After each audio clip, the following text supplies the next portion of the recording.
Guys, ഞാനിന്ന് പറയാൻ പോകുന്നത് 2026 വേൾഡ് കപ്പ് കളിക്കാൻ സാധിക്കാതെ പോകാൻ പോകുന്ന താരങ്ങളെക്കുറിച്ചാണ്. ആദ്യത്തെ താരമാണ് മെസ്സി. ആ ഒരു വേൾഡ് കപ്പ് കളിക്കാൻ നേരത്തെ അദ്ദേഹത്തിന് 38 വയസ്സാവും. അത് കാരണം അദ്ദേഹത്തിന് ആ ഒരു വേൾഡ് കപ്പ് കളിക്കാം. പിന്നീട് റൊണാൾഡോൻ്റെ കാര്യത്തിലാണ് സംശയം. അദ്ദേഹത്തിന് 41 വയസ്സാവാറായി. പിന്നീട് 2026 ആകുമ്പോഴത്തേക്കും അദ്ദേഹത്തിന് 42 വയസ്സാവും.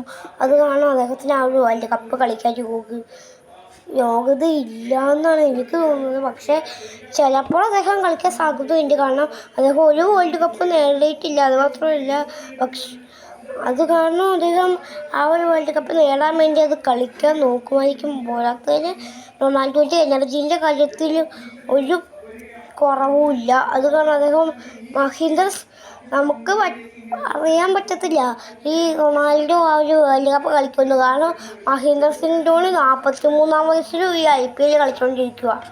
പിന്നീട് പക്ഷെ അദ്ദേഹത്തിൻ്റെ പോർച്ചുഗൽ ടീമിന് റിട്ടേൺ ആവുമോ എന്നുള്ള കാര്യം സംശയമാണ്. പിന്നീട് ഇന്നത്തെ വീഡിയോയിൽ മെസ്സിയും പിന്നീട് റൊണാൾഡോവും അല്ലാതെ ലൂക്ക മോഡ്രിച്ച് കളിക്കാൻ സാധ്യതയില്ല 2026 വേൾഡ് കപ്പ്. ലൂക്ക മോഡ്രിച്ച് അന്നേരത്തേക്കും 40 വയസ്സൊക്കെ കഴിയും.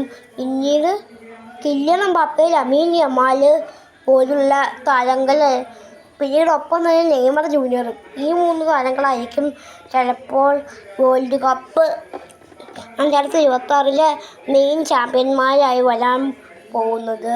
പിന്നീട് ഈ വൈഭവ് സൂര്യവംശിയെ പോലെ തന്നെ വെറും 19-ാം വയസ്സിലെ ഫിഫ വേൾഡ് കപ്പിൽ ലമീൻ യമാൽ അരങ്ങേറ്റം കുറിച്ചിരിക്കുന്നു. പിന്നീട് എനിക്ക് ഇത്രയെല്ലാമാണ് പറയാനുള്ളത്.